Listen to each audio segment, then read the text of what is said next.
বিসমিল্লাহির রহমানির রহিম। আসসালামু আলাইকুম। আশা করি সকলেই ভালো আছেন। অনলাইনে ক্লাসে সকলকে স্বাগতম। My channel Babul Hussain.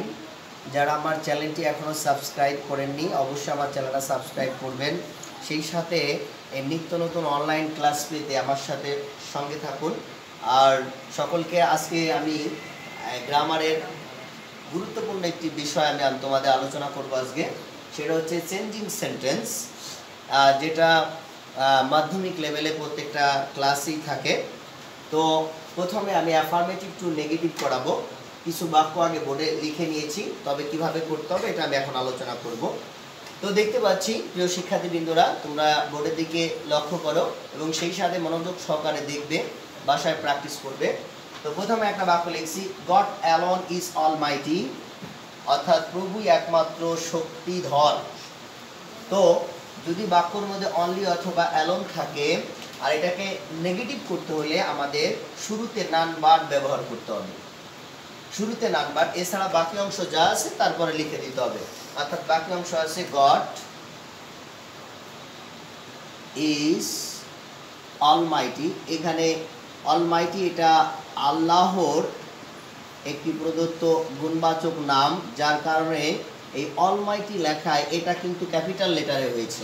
কেননা যে কোনো নাউন যেখানেই থাকুক না কেন সেটা ক্যাপিটাল লেটারের হয়।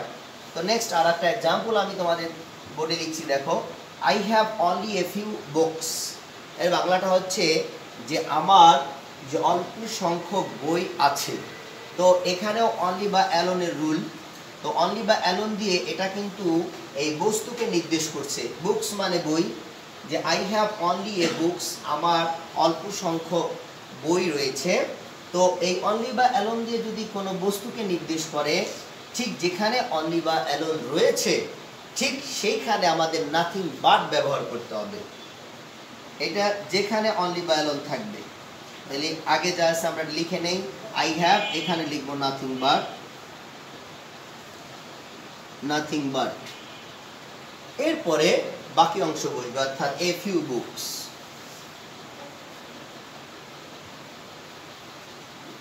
এ ফিউ বুকস।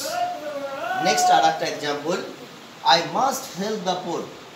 আমি অবশ্যই গরিবদেরকে সাহায্য করব। তাই আই মাস্ট, এই মাস্ট হচ্ছে এটার রুল, যে মাস্ট যদি থাকে অ্যাফার্মেটিভ থেকে নেগেটিভ করতে হলে ঠিক এই মাস্টের পরিবর্তে ও যেখানে আছে ওই ঠিক সেখানে আমাদের ক্যান নট বাট অথবা ক্যান নট হেল্প ইউজ করতে হবে। তবে আমরা ক্যান নট বাট লিখব, অর্থাৎ I can not but. Can not but বসবে, তবে ক্যান নট হেল্প যদি কেউ ক্যান নট বাট না লিখে ক্যান নট হেল্প লেখে, তবে পরবর্তী যে ভার্ব থাকে ওই ভার্বের সাথে আইএনজি যোগ করতে হয়। তো আমরা ওটা না করে এটাই করব, যে I can not but use করব। এরপরে বাকি অংশ যা আছে তাই, অর্থাৎ হেল্প দ্য পোর। তো শিক্ষার্থীবৃন্দরা, লাস্ট এক্সাম্পল আরো একটা রয়েছে, এভরিওয়ান উইল হেল্প হিম, যে প্রত্যেকেই তাকে সাহায্য করবে।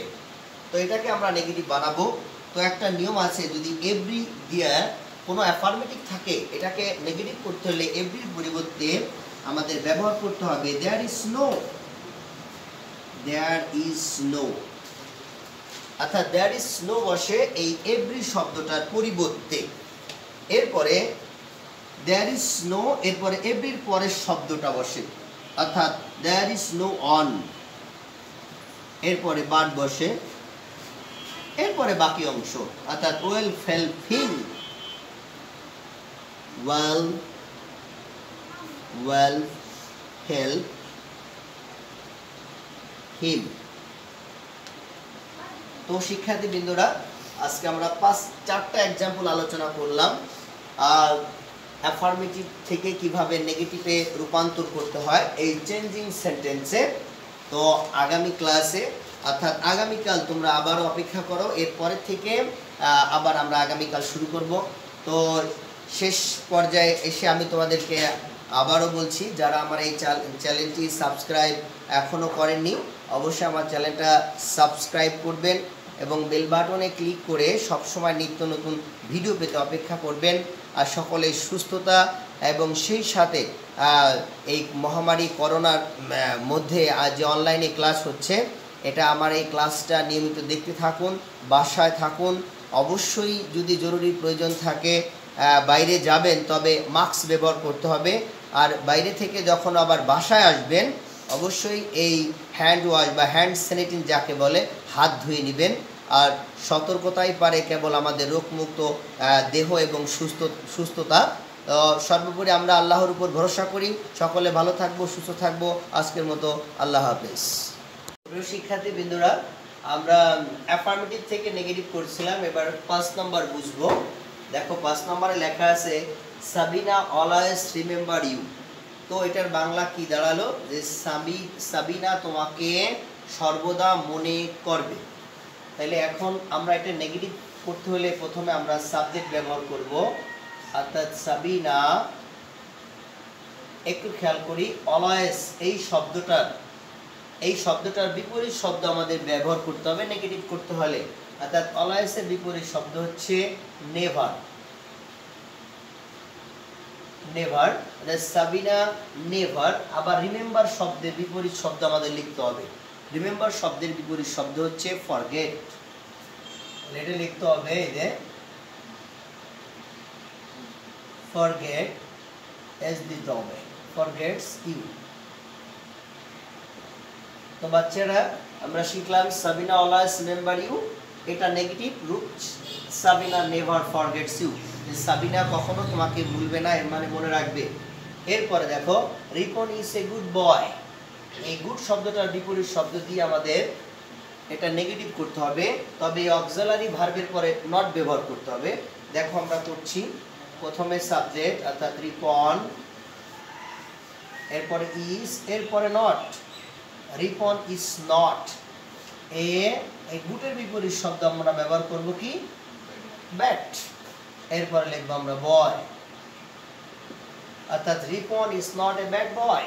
রিপন একজন খারাপ বালক নয়, এর মানে ভালো বালক। এরপরে Jamal is an honest man. Jamal হয় একজন সৎ লোক। তো এটাও আমরা নেগেটিভ করব। তাহলে প্রথমে জামাল লিখব, এরপরে যদি এই টু বি ভার্ব অথবা এটাকে বলে অক্সিলারি ভার্ব যদি থাকে, যদি এইভাবে অক্সিলারি বা মডাল ভার্ব থাকে বাক্যর মধ্যে, আর নেগেটিভে রূপান্তর করতে হলে অবশ্যই তোমাকে এরপরে নট লিখতে হবে, অর্থাৎ জামাল ইজ নট। এরপরে একটু আমরা দেখতে পাচ্ছি এখানে অ্যান অনেস্ট ম্যান লেখা আছে। এই অনেস্টের বিপরীত শব্দ হচ্ছে ডিসঅনেস্ট। আর ডিসঅনেস্ট লিখতে গেলে এই ডিটা কনসোনেন্ট, এই জন্য এন না লিখে আমরা এ লিখবো, অর্থাৎ এই যে ডিসঅনেস্ট ম্যান। তো শিক্ষার্থীবৃন্দরা এখানে ডিসঅনেস্ট অর্থাৎ এখানে অ্যান ব্যবহৃত হয়েছিল, কারণ এই অনেস্ট শব্দটা এই প্রথম অক্ষর এখানে ও উচ্চারিত হয়েছে। আমরা আর্টিকেলে শিখেছিলাম যে যদি কোনো কনসোনেন্ট শুরুতে থাকে আর সেটা যদি অনুচ্চারিত হয় তবে এ না বসে অ্যান বসে, সেই অ্যানটা এখানে ব্যবহৃত হয়েছে। আর ডিসঅনেস্ট অবশ্যই এটা কনসোনেন্ট এবং উচ্চারণও ঠিক মতো হয়েছে, যার কারণে আমরা অ্যান না লিখে লিখেছি, কিন্তু দুটোর অর্থই কিন্তু এক। তো কি দাঁড়ালো? Jamal is not a dishonest man. Jamal একজন অসৎ লোক নয়, এর মানে কি লোক? সৎ লোক। এবার শেষ আমরা অ্যাফার্মেটিভ থেকে নেগেটিভ করার জন্য শেষ বাক্যটা বা শেষ এক্সাম্পলটা দিয়ে আমি তোমাদের এই ক্লাসটা শেষ করব। অর্থাৎ এখানে আছে হি at both mango and orange. তো এইটার রুল হচ্ছে এই বোথ, এই বোথ যুক্ত এবং both dot dot and, both dot dot and মাঝখানে এই ম্যাঙ্গো অর্থাৎ একটা থাকবে, নাউন থাকবে। তো প্রথমে এটাকে আমাদের যদি নেগেটিভ রূপান্তর করতে হয়, প্রথমে সাবজেক্ট ও ভার্ব, এরপরে এই বোথের পরিবর্তে প্রথম বোথের পরিবর্তে লিখতে হবে নট অনলি, নট অনলি। এরপরে যে নাউনটা সেটা আমরা ব্যবহার করব অর্থাৎ ম্যাঙ্গো। আর এই অ্যান্ডের পরিবর্তে লিখবো বাট অলসো, বাট অলসো। এরপরে বাকি অংশ যা আছে তাই, অর্থাৎ অরেঞ্জ। তাহলে কি দাঁড়াইলো? He ate not only mango but also orange, অর্থাৎ সে শুধু আম খায় না, কি খায়? অরেঞ্জ অর্থ কমলা, কমলাও সে খায়। তো এই বোথ ডট ডট অ্যান্ড যুক্ত আমরা অ্যাফার্মেটিভ থেকে নেগেটিভ এটা শিখলাম। তো এর সাথে আমাদের শেষ হলো কিভাবে আমরা হাউ টু সেন্স এই চেঞ্জিং সেন্টেন্সে আমরা কিভাবে অ্যাফার্মেটিভ থেকে নেগেটিভে রূপান্তর করব। তো আমরা মোট 8টা এক্সাম্পল ব্যবহার করেছি। তোমরা অবশ্যই যারা আমার এই ক্লাসটি দেখবা মনোযোগ সহকারে ভালোভাবে বাসায় বারবার দেখবে এবং সেই সাথে পড়ালেখা মনোযোগ সহকারে বাসায় করবে তোমরা, এই আশা আমি ব্যক্ত রাখি। এবং তোমরা বাড়িতে যখন থাকবে লেখাপড়ার মধ্যে থাকবে, রেস্ট করবে। এরপরে এই করোনাকালীন সময় কেউ বাইরে যাবে না, যদিও প্রয়োজনে যাও অবশ্যই মাস্ক ব্যবহার করবে।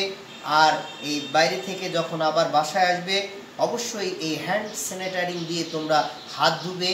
তো সকলের সুস্থতা কামনা করছি। আর যারা এখনও আমার এই চ্যানেলটি সাবস্ক্রাইব যারা আমার চ্যানেলটি এখনও করেননি অবশ্যই আমার এই চ্যানেলটি সাবস্ক্রাইব করবেন আর পাশে থাকা বেল বাটনে ক্লিক করে আমার এই প্রতিদিন আপডেট অনলাইন ক্লাস, এরপরে সাম্প্রতিক বিষয়, বিনোদন, খেলাধুলা, এই আমার ধারাভাষ্য সব কিছু পেতে আমার সঙ্গে থাকুন। এই কামনায় আজকের মতো শেষ করছি। আল্লাহ হাফেজ।